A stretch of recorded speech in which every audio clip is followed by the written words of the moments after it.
আজকের দিনটি হলো সোমবার। আর আমি এই সোমবার দিনটিতেই ভিডিও শুরু করেছিলাম। আর আজ দেখুন কতগুলো সোমবার পেরিয়ে গেল আপনাদের সাথে গল্প করতে করতে। Hello everyone, good morning. কেমন আছেন সবাই? আশা করছি সবাই খুব ভালো আছেন, সুস্থ আছেন, আর আমরাও বেশ ভালো আছি।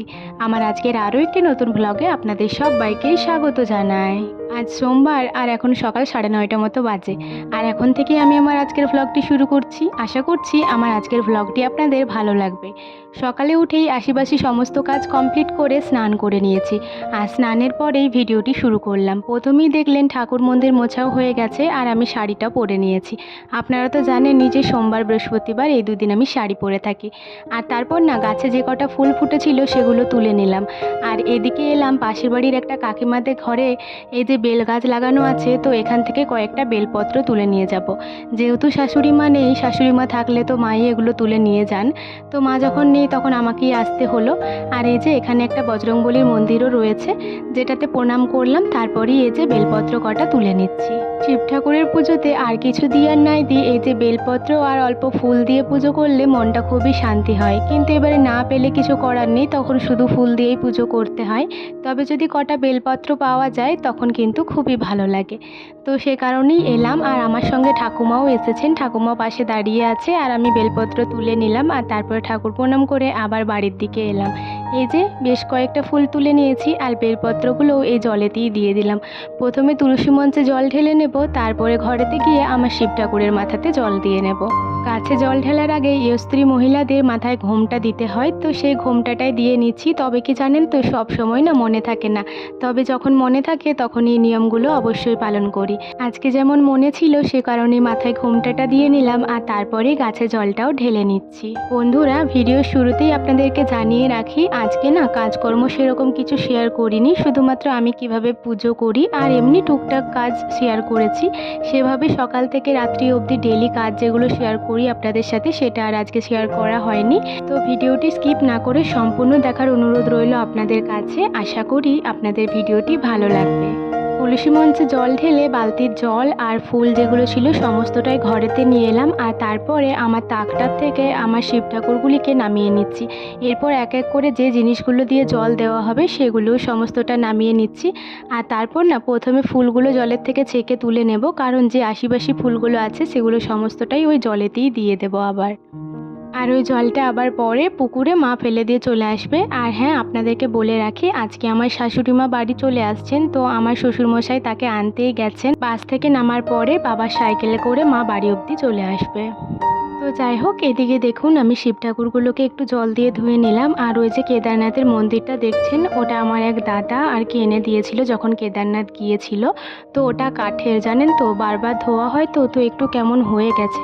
তো এরপর থেকে আর ধোবো না, ওটা একটু ভালো করে মুছে নেব। আসলে ধুলো হয়ে যায় তো, তাই যখন জল দিই তখন প্রত্যেকবার হালকা করে ধুয়ে মুছে নিই। তো সেটা আর করা চলবে না মনে হচ্ছে। আর এদিকে দেখুন আমার শিব ঠাকুরটাকেও ভালো করে ধুয়ে নিলাম, যে পাথরের শিব ঠাকুরটা আছে। আর তারপরে জলটা রেডি করে দিলাম। জলটার মধ্যে ঘি, গঙ্গা জল আর এমনি নর্মাল জল দিলাম। আর আমাদের গরুতে এখন দুধ দিচ্ছে, কিন্তু ওই দুধটা দেওয়া যাবে না, কারণ আমাদের গরুর বাচ্চাটা মারা গেছে। তো যে গরুর বাচ্চা থাকে না, সেই গরুর দুধ দিয়ে পুজো দেওয়া যায় না। তো সে কারণেই আর কি ঘি, গঙ্গা জল আর এমনি নর্মাল জল দিয়েই পুজোটা দিয়ে নেব। আর জলের মধ্যেও ফুল বেলপাতা দিয়ে দিলাম। আর এদিকে প্লেটের মধ্যেও বাতাসা, ফুল, বেলপাতা দিয়ে দিলাম। আর তারপরে একটা ধূপ ধরিয়ে নিয়েছি। আর তারপরে এই যে ওং নমঃ শিবায়, ওং নমঃ শিবায়, ওং নমঃ শিবায় বলে বলে জলটা ঢেলে নিচ্ছি 3 বার। আমার এক বন্ধু আমাকে কমেন্ট করেছিল যে জল ঢালার সময় ওং নমঃ শিবায়, ওং নমঃ শিবায়, ওং নমঃ শিবায় বলবে আর 3 বার জলটা ঢালবে। তো এই যে আমি তোমার কথাটা রাখলাম, যদিও আমি জল ঢালার সময় ওং নমঃ শিবায়, ওং নমঃ শিবায়, ওং নমঃ শিবায় সব সময় বলে থাকি। আর তারপরে এই যে জলটা ঢালার পরে প্রণাম করে নিচ্ছি। আর প্রণাম করার পরে বেশ কিছু ফুল দিয়ে আমার শিব ঠাকুরটাকে সাজিয়ে নেব। আর তার আগে একটু ধূপের আরতি করে নিই। আর বন্ধুরা, আমি প্রত্যেক সোমবারে এভাবেই শিব ঠাকুরকে জল দিয়ে থাকি। আর যে জলটা শিব ঠাকুরের মাথায় ঢালি, তো ওই জলটা আবার একটা ছোট্ট বাটিতে ঢেলে রাখি। ওটা আমি আবার পরে চান জলের মতন করে খেয়ে নিই। আসলে কি জানেন তো, যেহেতু ঘিটা দেওয়া আছে, তো ওই জলটা যদি এই বাটিটার মধ্যে থাকে মানে শিব ঠাকুরটা যেটার উপরে রাখা আছে পাথরের বাটিটার উপরে, তো ওখানে থাকলে অনেক পিঁপুড়ি লেগে যায়। এখন তো পিঁপুড়ির খুব উৎপাত, সে কারণেই জলটা ঢেলে রাখি। আর অবশ্যই ওই জলটা আমি চান জলের মতো খেয়েও নিই। যাই হোক, এদিকে দেখুন আমার পুজো একদম কমপ্লিট। তারপর আমি অল্প করে ফুল দিয়ে ভালোভাবে ঠাকুরটাকে সাজিয়ে দেব। আর জানেন তো বন্ধুরা, এই মহাদেব ঠাকুর আমাকে অনেক বিপদ থেকে রক্ষা করেছে। বাবা লোকনাথ তো সবসময় আমার পাশে আছেন, তবে এই মহাদেব ঠাকুরকেও ডেকে আমি অনেক ফল পেয়েছি। তো জানি সারা জীবন এই ঠাকুর আমার পাশে থাকবে আর সবার মঙ্গল করবে। আমার কাছে সব ঠাকুরই সমান, কিন্তু তাও কি জানেন তো, যখন বিপদে পড়ি তখন শিব ঠাকুর আর বাবা লোকনাথকেই সবার আগে মনে পড়ে। মনে হয় এই দুইজন যেন সবসময় আমার পাশে আছেন। তো সে কারণে কোনো বিপদ হলেই আমি এনাদেরকেই প্রথমে ডেকে থাকি। যে তাকটিতে ঠাকুরগুলি তুলে রাখি, ওই তাকটি তো প্রত্যেক দিন ধোয়া মোছা হয় না, যেদিন যেদিন পুজো দেওয়া হয় আর মাঝে মধ্যে স্নানের পরে মুছে থাকে।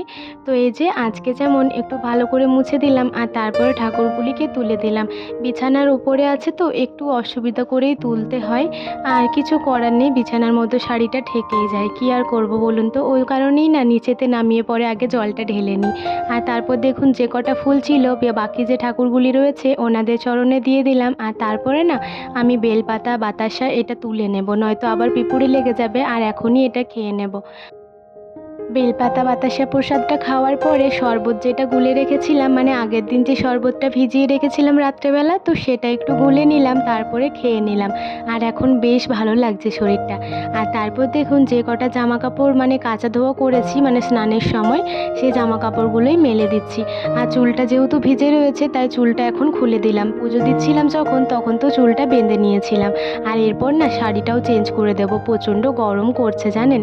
তো শাড়িটা পরে থাকা যাবে না এত গরমের মধ্যে, সে কারণে শাড়িটা চেঞ্জ করব, তারপর আবার ওই বাড়িতে গিয়ে মুড়ি খাবার খেয়ে নেব।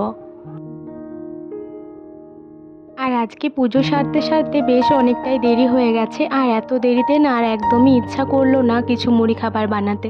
সে কারণে এই যে শুধু মুড়ি বেড়ে নিয়েছি আর এক গ্লাস জল বেড়ে নিচ্ছি। ওই বাড়ি থেকে বোতলটাই করে জল নিয়ে এলাম, নয়তো আবার এসে ঘটিটা নিয়ে যেতে হতো, আবার জল নিয়ে আসতে হতো, মানে এরকমই হতো।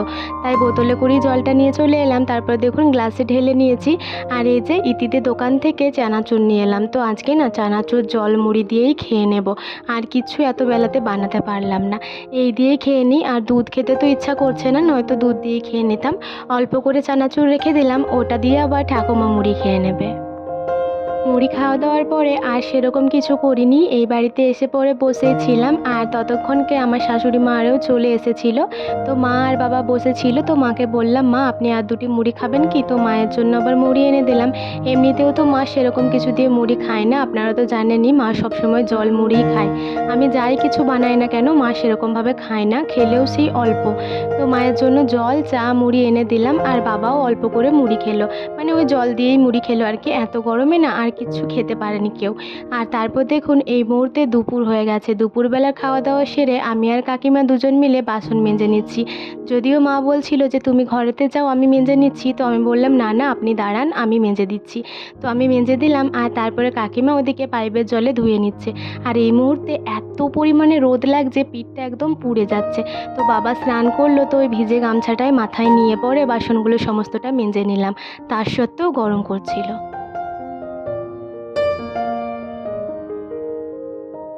এই মুহূর্তে অনেকটাই সময় পার করে ফেলেছি, এখন সন্ধ্যা হয়ে গেছে, 7:30 মতো বাজে। ওই বাড়ি থেকে চা খাওয়া দাওয়া করে এলাম, আর এদিকে দেখুন ইতি পিসিমণি আবার ফুচকা বানিয়েছে, তো সেটাই দিয়ে গেল। আসলে ইতি পিসিমণি যাই ভালো মন্দ বানায় না কেন অল্প করে দিয়ে যায়, আর আমিও যেটাই ভালো মন্দ বানাই না কেন ওদের বাড়িতে 2-4টে হলেও দিয়ে আসি। তো এই যে মিষ্টুকে বললাম আয় তুইও খাবি, আর ও তো ফুচকা খেতে বিরাট ভালোবাসে জানেন, আমার খাওয়ার আগেই ওর ফুচকা খাওয়া শেষ হয়ে যায়, ভাবুন তাহলে। আর এদিকে দেখুন আমিও একটাতে জল ভরে নিলাম, মাকে বললাম আপনি একটা শুকনো খাবেন কি, মা বলছে না না আমি খাবো না তুমি খাও। তাহলে চলুন ফুচকাটা খেয়ে নিই। আর আমার ভিডিওটিও আজকে শেষ করে দিচ্ছি, ভালো লাগলে লাইক করে দেবেন, সবাই ভালো থাকবেন সুস্থ থাকবেন, টাটা।